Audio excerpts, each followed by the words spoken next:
오늘 우리가 함께 보려고 하는 하나님의 말씀은 사무엘상 29장의 말씀입니다. 사무엘상 29장 1절로 11절까지의 말씀인데요. 제가 봉독해 드리도록 하겠습니다. 사무엘상 29장 1절로 마지막 절인 11절까지의 말씀입니다. 제가 봉독하겠습니다. 블레셋 사람들은 그들의 모든 군대를 아벡에 모았고 이스라엘 사람들은 이스라엘에 있는 셈 곁에 진쳤더라. 블레셋 사람들의 수령들은 수백 명씩 수천 명씩 인솔하여 나아가고 다윗과 그의 사람들은 아기스와 함께 그 뒤에서 나아가더니 블레셋 사람들의 방백들이 이르되 이 히브리 사람들이 무엇을 하려느냐 하니 아기스가 블레셋 사람들의 방백들에게 이르되 이는 이스라엘 왕 사울의 신하 다윗이 아니냐. 그가 나와 함께 있은지 여러 날 여러 해로되 그가 망명하여 온 날부터 오늘까지 내가 그의 허물을 보지 못하였노라. 블레셋 사람의 방백들이 그에게 노한지라. 블레셋 방백들이 그에게 이르되 이 사람을 돌려보내어 왕이 그에게 정하신 그 처소로 가게 하소서. 그는 우리와 함께 싸움에 내려가지 못하리니 그가 전장에서 우리의 대적이 될까 하나이다. 그가 무엇으로 그 주와 다시 화합하리이까? 이 사람들의 머리로 하지 아니하겠나이까? 그들이 춤추며 노래하여 이르되 사울이 죽인 자는 천천이요 다윗은 만만이로다 하던 그 다윗이 아니니까 하니 아기스가 다윗을 불러 그에게 이르되 여호와께서 살아계심을 두고 맹세하노니 내가 정직하여 내게 온 날부터 오늘까지 내게 악이 있음을 보지 못하였으니 나와 함께 진중에 출입하는 것이 내 생각에는 좋으나 수령들이 너를 좋아하지 아니하니 그러므로 이제 너는 평안히 돌아가서 블레셋 사람들의 수령들에게 거슬러 보이게 하지 말라 하니라. 다윗이 아기스에게 이르되 내가 무엇을 하였나이까? 내가 당신 앞에 오늘까지 있는 동안에 당신이 종에게서 무엇을 보셨기에 내가 가서 내 주 왕의 원수와 싸우지 못하게 하시나이까 하니 아기스가 다윗에게 대답하여 이르되 내가 내 목전에 하나님의 전령같이 선한 것을 내가 아나 블레셋 사람들의 방백들은 말하기를 그가 우리와 함께 전장에 올라가지 못하리라 하니 그런즉 너는 너와 함께 온 내 주의 신하들과 더불어 새벽에 일어나라. 너희는 새벽에 일어나서 발거든 곧 떠나라 하니라. 이에 다윗이 자기 사람들과 더불어 아침에 일찍이 일어나서 떠나 블레셋 사람들의 땅으로 돌아가고 블레셋 사람들은 이스라엘로 올라가니라. 아멘. 오늘은 사무엘상 29장의 말씀을 가지고 딜레마 속에서 빚으시는 하나님, 딜레마 속에서 빚으시는 하나님이라고 하는 제목으로 함께 하나님 말씀을 나누도록 하겠습니다. 사람들의 본 모습이 드러나는 경우들이 많이 있습니다. 물론 경우와 그런 때가 분명히 있을 텐데 특별히 자신이 따르던 최고 권력자가 죽으면 그 뒤에 그를 따르던 이들의 실상이 드러나게 되지요. 사울과 다윗에게는 사무엘이 그런 존재였습니다. 그런데 오늘 우리가 읽고 있는 본문 앞부분에 사무엘이 죽음을 맞이하게 됩니다. 사무엘의 죽음 이후에 사울이 어떻게 행동했는지는 우리는 지난 주의 말씀을 통하여 함께 살펴보았지요. 평소에는 의지하지도 않던 사무엘이었는데 막상 그가 죽자 사울은 허둥지둥 사무엘을 대신할 사람을 찾기 시작합니다. 사실 사무엘도 사람이고 그도 사실은 하나님의 말씀을 전해주는 통로에 지나지 않을 뿐인데 그리고 이미 그는 죽었는데 사울은 사무엘을 대신할 사람을 찾아 나섭니다. 우리가 함께 사무엘상에서 보고 있는 사울의 모습은 사실은 매우 권위적인 사람의 모습입니다. 그런데 의외로 권위적인 사람들이 말도 되지 않는 대상에게 상상할 수 없는 의존을 보이는 것을 우리는 보게 되는 경우들이 종종 있어요. 왜냐하면 그 권위주의의 바닥에는 두려움이 있기 때문입니다. 그리고 그 두려움의 근간에는 또한 권위로 감추고자 하는 낮은 자존감이 있기 때문이에요. 그리고 남을 보는 자기의 시선의 연장선의 끝자락에 본인이 서 있기 때문입니다. 그래서 권위주의적인 사람은 타인을 이렇게 위에서 아래로 내려다보는 그 시선으로 타인을 보기는 하지만 또 다른 누군가가 나를 그런 시선으로 보지 않을까 하는 염려로 자신이 타인을 보는 그 시선의 가장 연장선 끝자락에 자신을 세워놓고 보게 되어 있어요. 그래서 권위로 또 힘으로 모든 것을 풀어가려고 하는 이들은 자신이 그 대상이 될 수 있다고 하는 그 불안감을 늘 갖고 살아갑니다. 그래서 사실 독재자라면 그 나라의 최고의 권력이고 또 어느 누구도 자신을 넘볼 수 없음에도 불구하고 독재자일수록 더욱 삼엄한 경호 시스템을 갖추는 것을 많이 보게 되지요. 소위 죄인에게는 그가 저지른 죄가 이미 받은 벌이라는 말이 있습니다. 그것처럼 권위주의와 독재로 자신을 세워온 사람은 이미 그가 걸어온 길이 그에겐 벌이 되는 것입니다. 불안하기에 권위주의로 자신을 감추게 되는 것이고, 그러다가 숨어있던 그 두려움이 드러날 때에는 여지없이 무너지게 되는 것이죠. 그리고 아이러니하게도 그런 두려움 때문에 엉뚱한 쪽에 자신의 불안이 드러나게 되고 또 그 불안을 감추기 위해 아주 이상한 사람들을 쫓아가는 것들을 많이 보게 됩니다. 그런데 바로 사울이 그런 사람의 모습이었어요. 이스라엘 최초의 왕으로 지금껏 어느 누구도 누리지 못했던 권력을 누리고 가지고 있음에도 불구하고 선지자 사무엘도 무시했던 그런 왕임에도 불구하고 막상 사무엘이 사라지자 엔돌에 있는 신접한 여인을 찾아갑니다. 그것도 왕인 것을 숨긴 채 변장해서 찾아가게 되죠. 사실 겉모습만 왕일 뿐 사실 사울은 이미 신접한 여인의 영향권 아래에 있는 사람이 되어 버린 것입니다.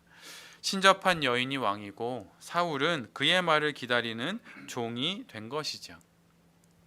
사울이 왜 이런 모습을 갖게 된 것일까요? 그것은 사울이 마땅히 들어야 하는 하나님의 말씀을 듣지 않으니 이런 모습을 갖게 된 것입니다. 이후에 사울에 관해 기록되어 있는 성경의 말씀은 그의 죽음이 마지막이죠.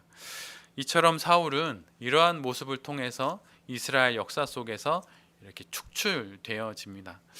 유진 피터스는 오늘 우리가 함께 보는 사무엘상 29장의 말씀을 두고 그가 사용했던 주요 단어는 축출이라는 단어였어요.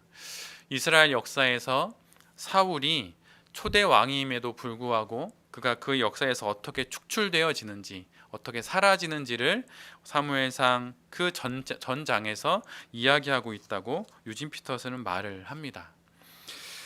사무엘의 죽음 이후에 그럼 다윗은 어떠한 모습일까요? 사무엘의 죽음 이후에도 다윗은 여전한 상황을 계속 맡고 있습니다. 자신에게 기름을 부어주었던 사무엘마저 죽었고 지금 자신은 블레셋 땅에서 언제 무슨 일이 벌어질지 알 수 없는 삶을 여전히 그냥 살아가고 있죠. 그러던 어느 날 블레셋은 드디어 이스라엘과 싸움을 벌일 계획을 세우고 그렇게 전쟁을 벌이게 됩니다. 그런데 그 자리에 다윗이 있는 거예요. 이스라엘의 왕으로 기름 부음을 받았고 이제는 사울에 이어서 이스라엘의 왕이 되어야 하는데 다윗이 이스라엘을 공격하는 전쟁에 지금 참전 중입니다. 이런 딜레마에 지금 다윗이 빠져 있는 거예요. 여기서 다윗이 만약에 스스로 이제 이런 전쟁에는 참여하지 않겠다고 말을 한다면 지난 1년여 넘는 시간 동안 다윗이 행했던 모든 것이 거짓말이라는 것이 드러나게 되고 더 큰 위기를 맞게 될 것입니다. 그렇다고 또 이스라엘을 공격하는 그 일에 참여할 수도 없는 노릇이었어요. 이런 진퇴양난의 순간, 그런데 뜻밖에도 블레셋 내부에서 일이 벌어지기 시작합니다. 그것은 다윗은 믿지 못하겠다고 하는 거예요. 블레셋에게는 철천지 원수와 같은 다윗이 비록 그간 이스라엘 성읍들을 공격하여서 노략물을 탈취하고 또 아기스 왕에게 충성을 다했다고 또 말은 하지만 자신의 나라인 이스라엘을 공격하는 그 자리에서는 배신할 수도 있다는 불안감이 블레셋 사람들 사이에서 일어났던 것이죠. 다윗을 신뢰하는 아기스 왕이 아무리 대변해 주어도 블레셋 사람들은 설득이 되지 않았어요. 그러자 아기스 왕은 하는 수 없이 다윗에게 다시 시글락으로 돌아갈 것을 명하게 됩니다. 다윗은 이러한 경우를 맞아서 겉으로는 이러한 모든 일이 부당한 처사라고 말은 하지만 속으로는 안도의 마음을 갖게 되었을 것입니다. 왜냐하면 추후에 만약 그가 이스라엘의 왕이 되었을 때 그가 이전에 이스라엘을 공격했다고 하는 그 전쟁에 참여했다고 하는 내용이 알려지게 된다면 그는 이스라엘의 왕이 될 수 없기 때문이죠.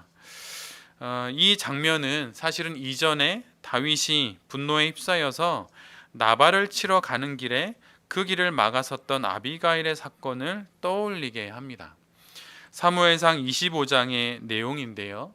그때 아비가일이 다윗에게 이렇게 이야기를 합니다.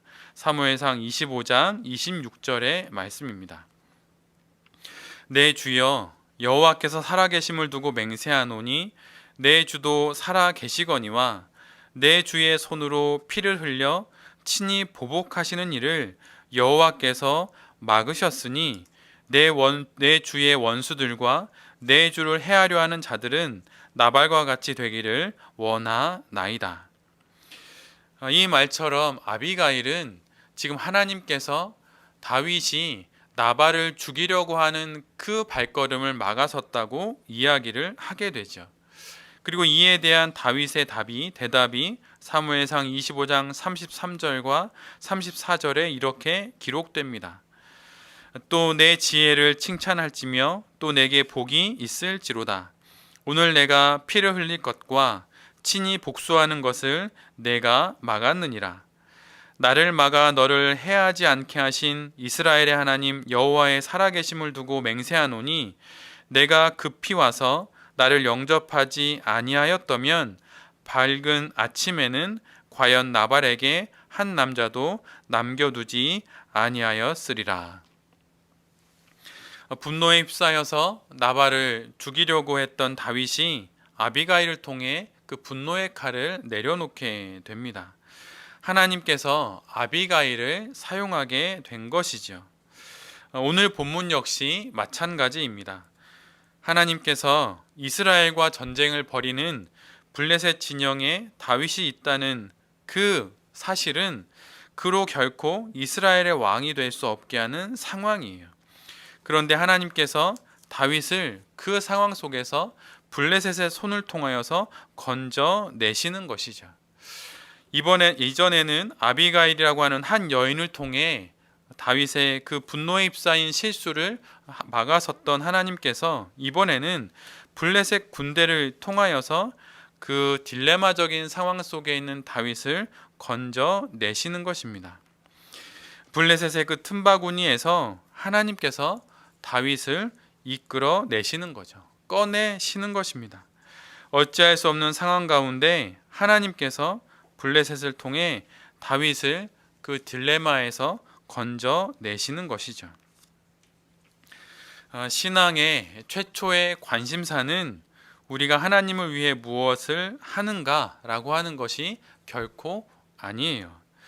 우리 신앙의 시작점은 하나님께서 우리를 위해 무엇을 하고 계신가라고 하는 것, 바로 그것이 우리 신앙의 시작점이고 우리 신앙의 최초의 관심사입니다. 그리고 그 다음에 우리가 하나님을 위해 할 수 있는 일이 무엇인지를 확인하는 것이죠.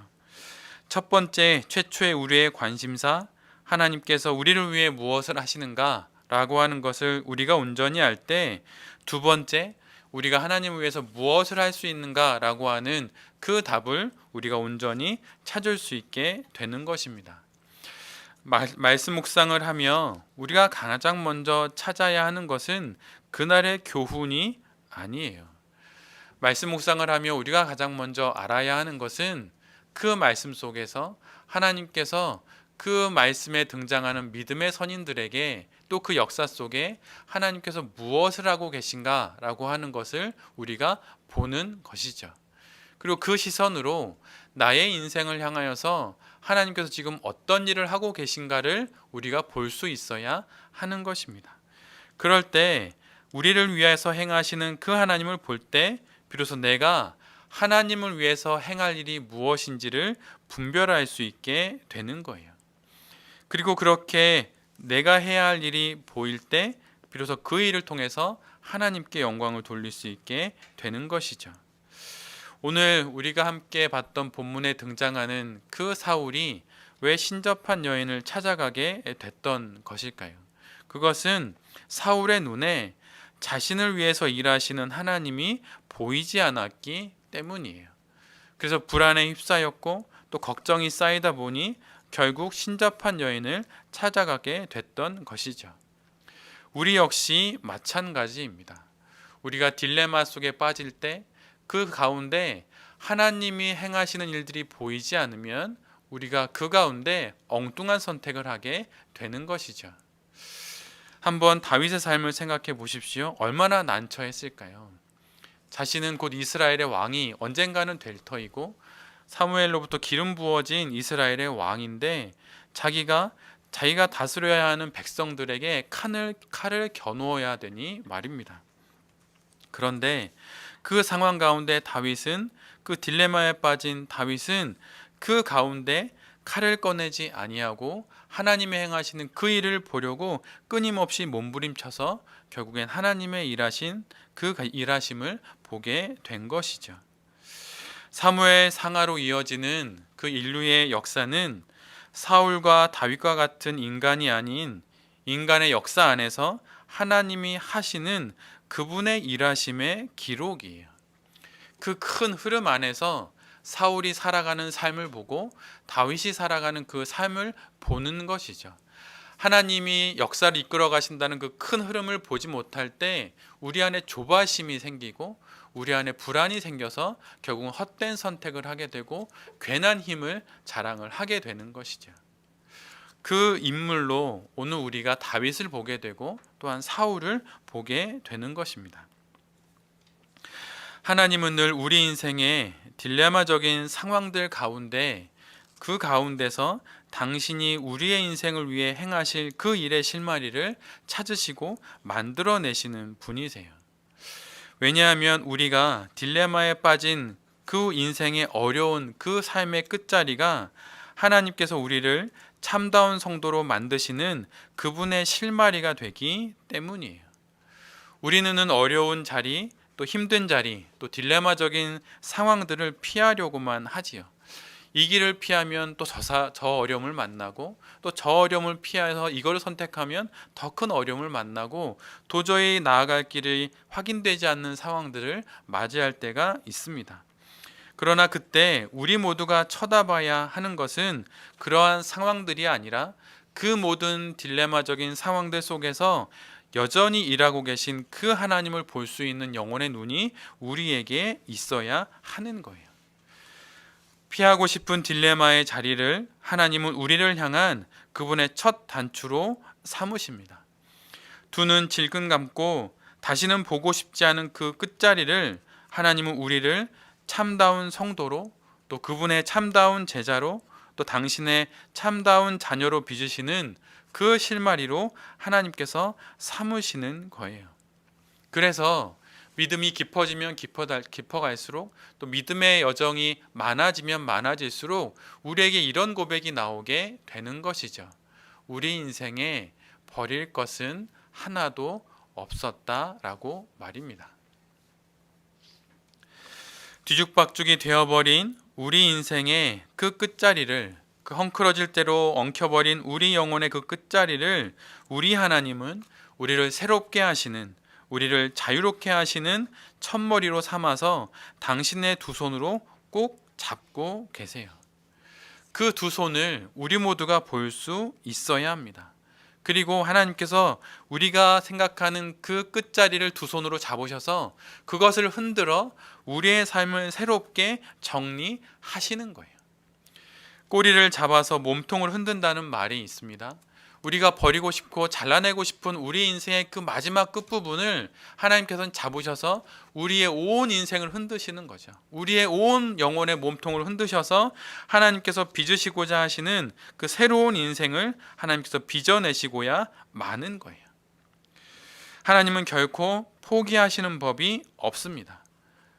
우리가 애원해도 또 우리가 타협해도 하나님은 결코 봐주지 않으세요.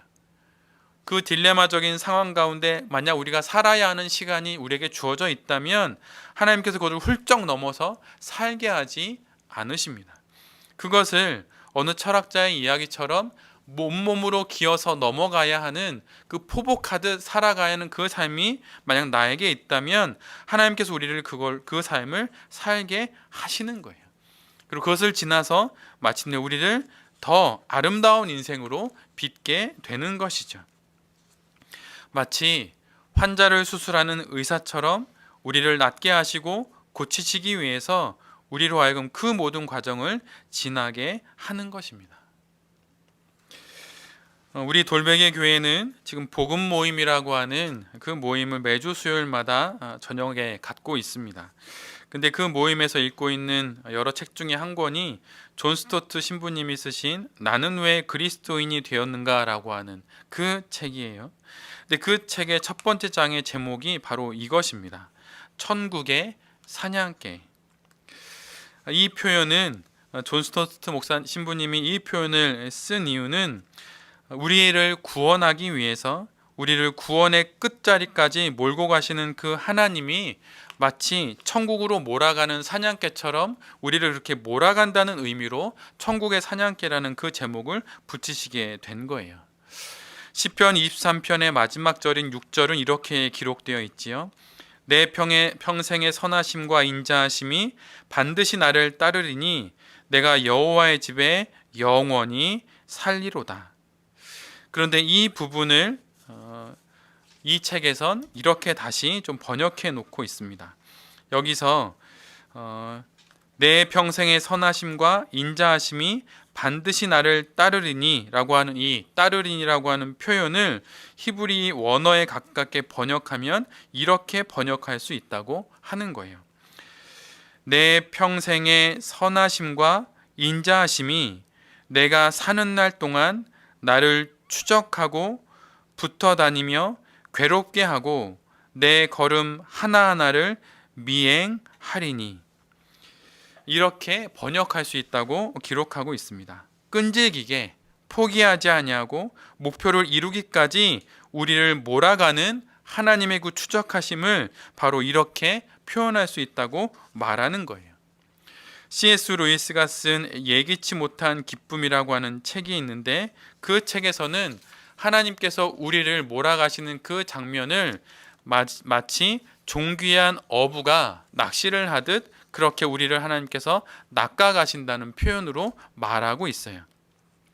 들판을 내달리는 사냥개처럼 우리를 몰아가시고 존귀한 어부가 물고기를 낚듯이 우리의 인생을 낚으셔서 하나님이 우리를 새롭게 빚으시는 그 모든 일들이 우리가 겪는 딜레마적인 환경 속에서 일어난다고 하는 거예요. 하나님께서 우리를 몰아가신다는 그 표현, 마치 사냥개처럼 먹잇감을 노리는 사냥개처럼 우리를 몰아간다는 그 표현이 조금 거북하게 들리십니까? 만약 그렇다면 C.S. 루이스가 그의 영혼의 끝자리에서 만난 하나님을 표현했던 이 문장을 마음 깊이 새기시는 우리 모두가 되었으면 좋겠습니다. C.S. 루이스는 그 순간을 이렇게 기록하고 있어요.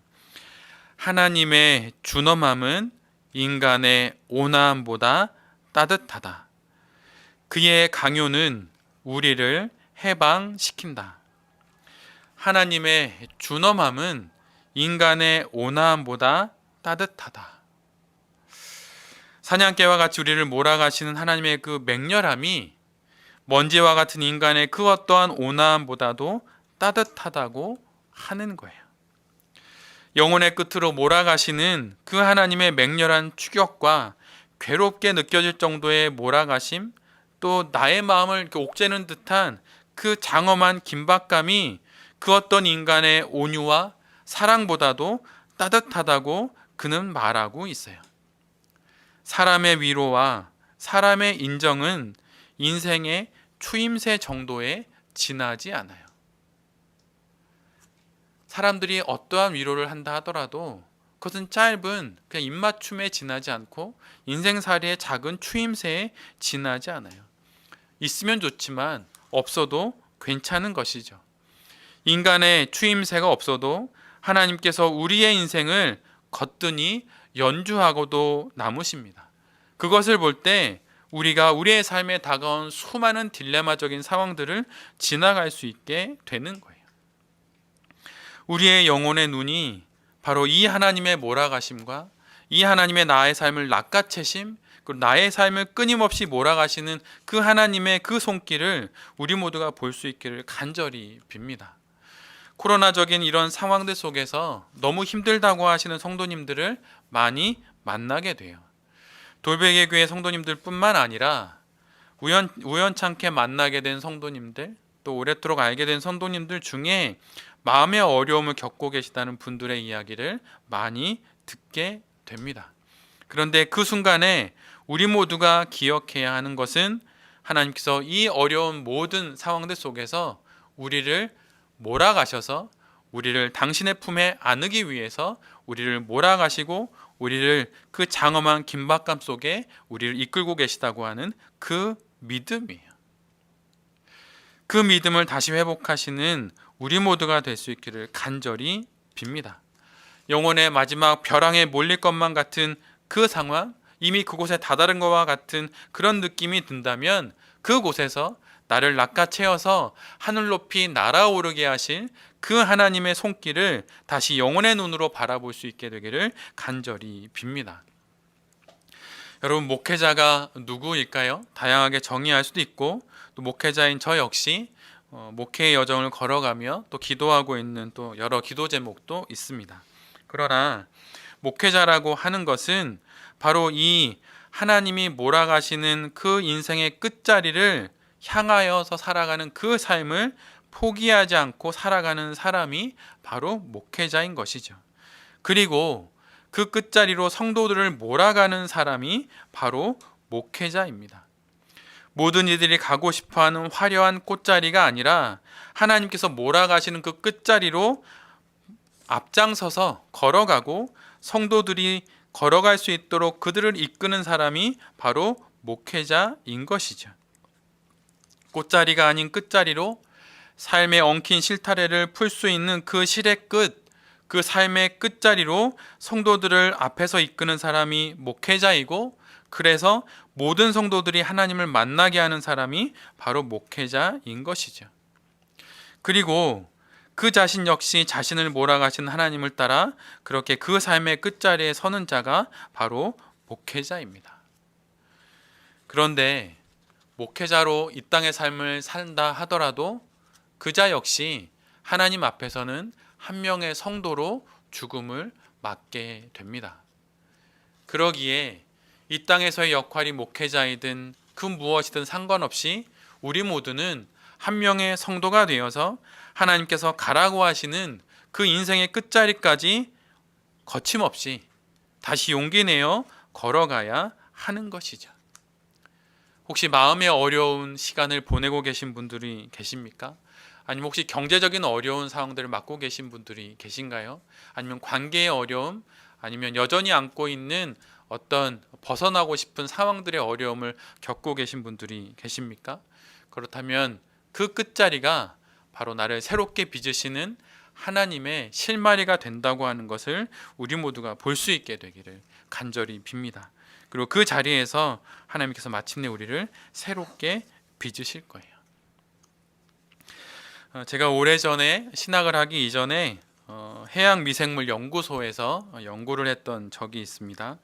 근데 그 해양연구소 말 그대로 바다를 연구하다 보니 그 바다에 배를 타고 나가서 연구할 때가 많이 있었는데, 예전에 낙동강 하구 앞바다에 나가서 조사를 한 적이 있었어요. 그때 바다 밑에 사는 저서생물이라고 하는데, 그 생물들을 연구하기 위해서 포크레인 앞부분에 이 손잡이와 같은 것들을 바다에 던져서 그것이 땅에 탁 박히면 그것을 끌어올려서 그 안에 있던 그 시료들을 채취해서 뭐 미생물과 뭐 플랑크톤들을 연구하는 그런 일을 한 적이 있습니다. 그런데 그날도 아침에 배를 타고 나가서 오후 늦게까지 모든 조사를 마치고 이제 오후 해가 지기 전에 항구로 돌아오려고 하는 길이었어요. 그런데 배 위에는 사실은 뭐 여러 물건이 있지만 가장 많은 것은 사실은 밧줄이 제일 많습니다. 또 연구를 하다 보니 연구 기구를 물에 내려야 하니까 그 연구 기구에 연결되어 있는 아주 굵은 밧줄들이 많이 있어요.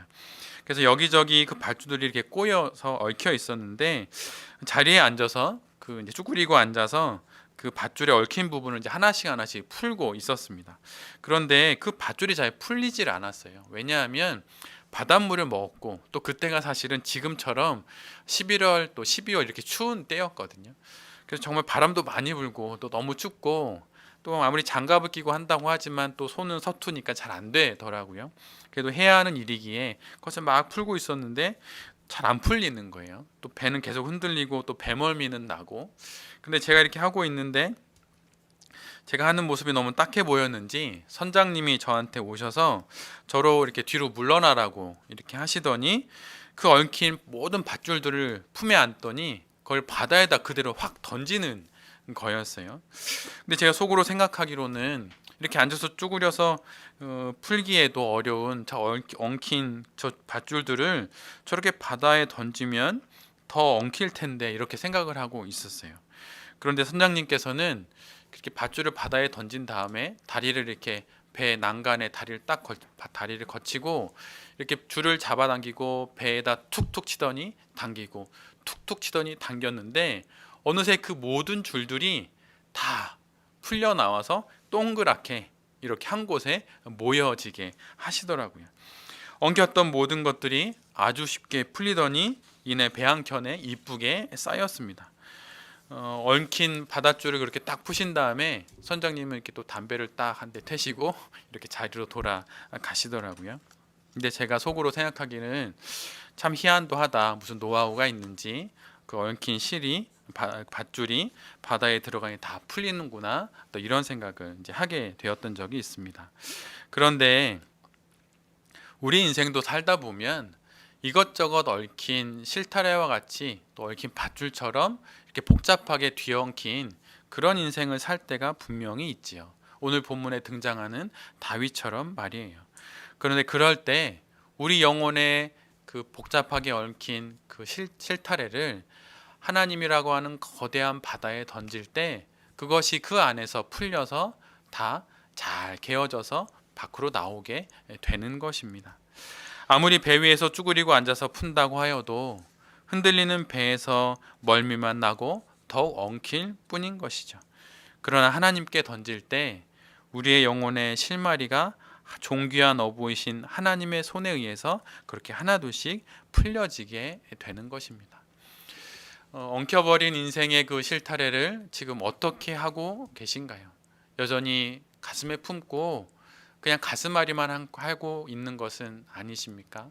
아니면 이것을 해결할 만한 사람을 찾거나 아니면 그런 기회를 엿보고 계신 것은 아닌가요?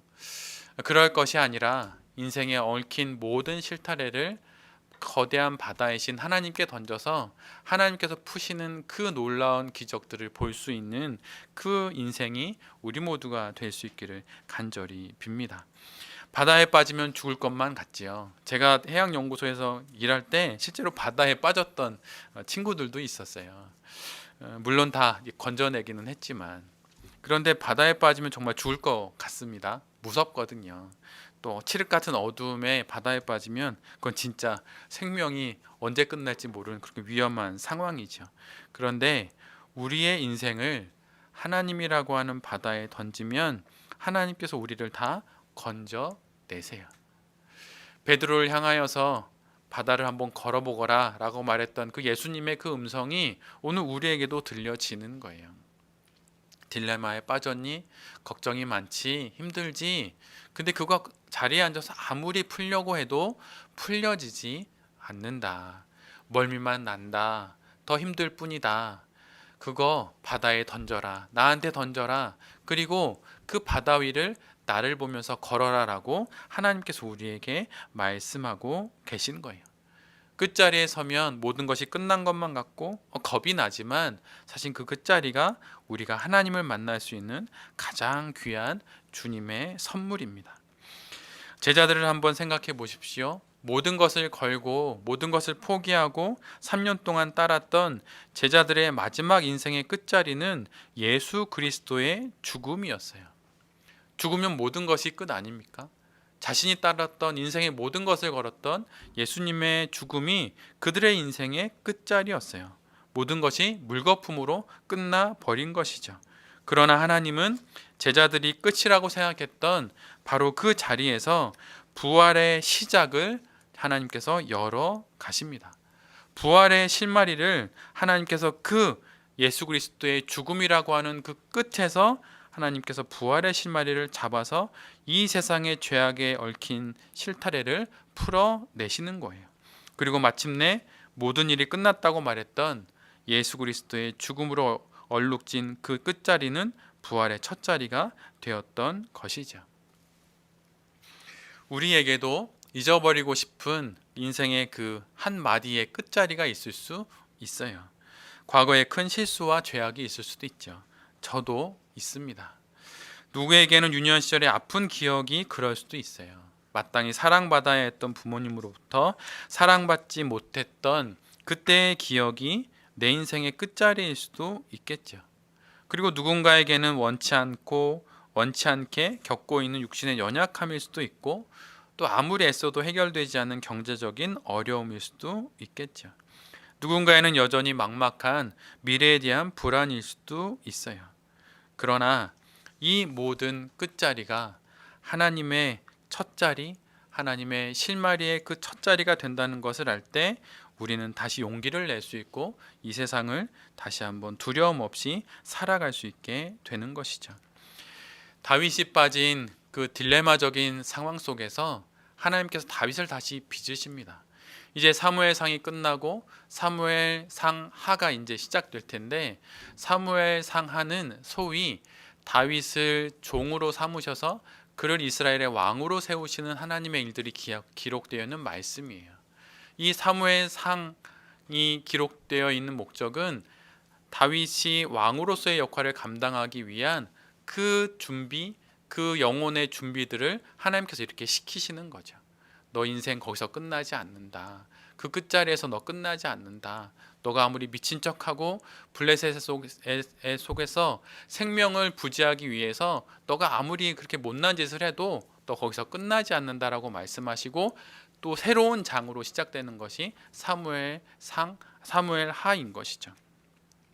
우리의 인생 역시 여러분 마찬가지입니다. 위기의 순간, 딜레마적인 순간 그것을 넘어서서 우리를 여전히 붙잡고 계신 그 하나님을 볼 수 있는 그 영혼의 눈이, 그 믿음의 눈이 우리 모두에게 있기를 간절히 빕니다.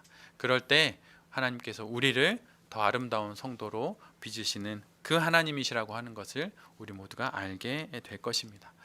이 말씀을 전하는 저나 또 이 말씀을 함께 나누는 모든 성도님, 우리 모두가 우리 인생의 끝자리를 하나님이 새롭게 빚으시는 하나님의 실마리가 된다는 것을 알고 한 번뿐인 이 인생, 그러게 마지막인 이 인생을 하나님과 함께 손잡고 잘 살아가시게 되기를 간절히 기도드립니다. 아멘.